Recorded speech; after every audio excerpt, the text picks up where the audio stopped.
What's going on, my broskiis? My name is Toadskii, back again, here to bring you guys some breaking One Piece Treasure Cruise news. So, according to the website of Ryokuta, this website, by the way, has any Shonen Jump information. They usually get it first before anybody else. It's almost as like they get the magazine early, but then they just share the information but don't show screenshots. This website, by the way, is like 100%. Whatever you see on this website is factual.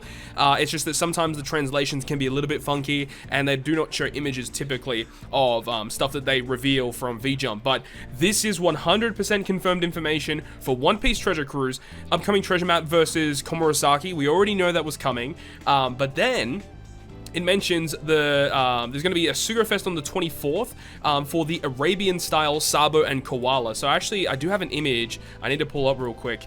So this is actually referring to World Journey. It is kind of funky, though, because Treasure Cruise, in terms of global side, hasn't gotten a new World Journey batch in such a long time, so I don't know what's the deal with that. I really hope that we get some soon, because we're so behind. What are we missing? The Vivi Rebecca, we're missing the Ace and Marco, and now we're going to be missing this as well. I don't know if we're missing anything else, but either way, we are relatively behind in the World Journey stuff, so I hope Global releases one soon.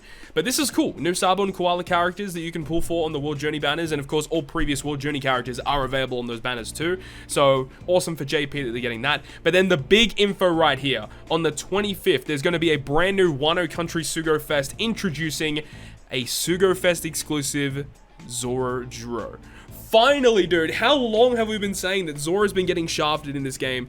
They give way too much love to Sanji, and it was about that time that Zoro got a Sugarfest exclusive. And I've been saying this recently, you know, Zoro needed some sort of better legend, because when you really think about it, right, you have to go all the way back to Luffy and Zoro's release. That was the last Sugarfest exclusive that dropped in this game. That was a Zoro character. Now, for Global, you can think, you know, that wasn't that far away. But for JP, that was New Year's last year. So, you know, pretty much 12 months they've had to wait for a brand new Legend Zoro. And we're finally getting it, which is Zoro from Wano Kuni, which is great. Now, alongside this, it introduces some other characters as well. Kaido, Sickle, which obviously we can refer to as Kamazo, and this is actually Gyukimara. We'll go through that in a second. Wano Country main, I've been doing this for a long time. I don't know what this is. I don't know what this is referring to. Maybe it's like a quote that's on the page or something. But the thing I want to talk about in this video is what could we expect from Sugarfest exclusive Zoro. So first of all, let's actually get rid of this, but this scene right here, I think this is a pretty high possibility that the character that we might see as the brand new Sugarfest exclusive could be the Scythe version of Zoro. I think that would be freaking insane, but there's only two options I think that they could do a Legend Zoro from. This, I think, would be, you know, the most fitting at the moment, and I do think as time goes on, they'll probably do another one in the future.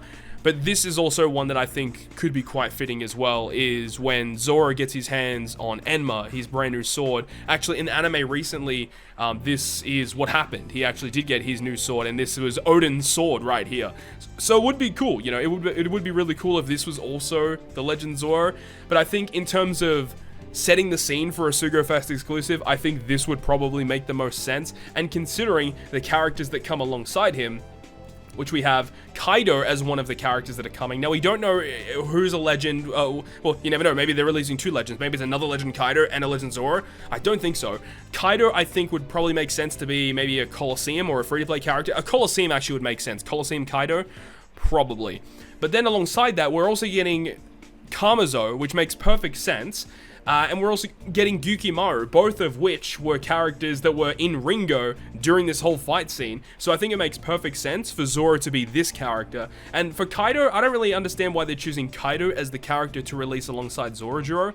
Potentially they've got something in mind, but as I said, I think it makes a lot of sense if this is potentially a free-to-play unit. And then we have Kamazo and Gyukimara being summonable units that we can get in the Sugarfest. Now, in terms of what is this Zoro even going to do? Now, there are a couple things that, you know, in terms of mechanic-wise, what he could be. We know straight off the bat it's not a versus unit. We know it's not a dual unit, so we can cross that off. So there only are really a couple of other options. He's going to be just a regular Sugarfest exclusive, or he's going to be a super type. Now, in terms of super type, there is something that I really want to bring up about super types, because, you know, recently on JP and Global, when you look at, you know, everything that's come out recently, right?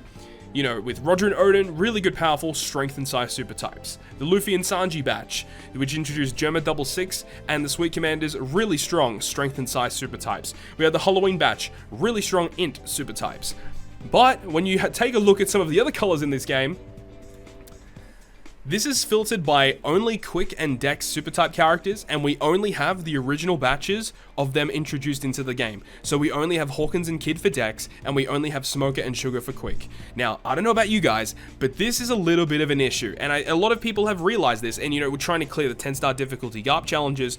A lot of people just like, you know, I don't know which character I want to use to clear the GARP challenges with. Obviously, Shanks' crew is a pretty good option, but Quick is always the most inconvenient 10-star difficulty GARP challenge to take on, because there's no like dedicated Quick captain that you can use that just kind of cheeses content. I mean, Sugar to an extent can do that, but you do need a lot of setup for her to work. And then you got Kid and stuff. Kid and Hawkins are really good, but Dex already have a cheese captain in Kaido, right? But in terms of raw color, Quick and Dex are the worst typings in the game. They do have some really good units overall, but they need some very strong characters in the game right now. You look at Strength and Psi and Int. Those three colors are so powerful right now. They've got everything that they could possibly want, but Quick and Dex don't have much going on for them. So this would be a perfect opportunity to introduce Zoro as a Quick or Dex super type character. I think because it's Zoro that he's probably going to be a Dex character, but then again, we'll have to wait and see, because we already have, you know, V1 Zoro, who is a Dex Sugarfest exclusive character.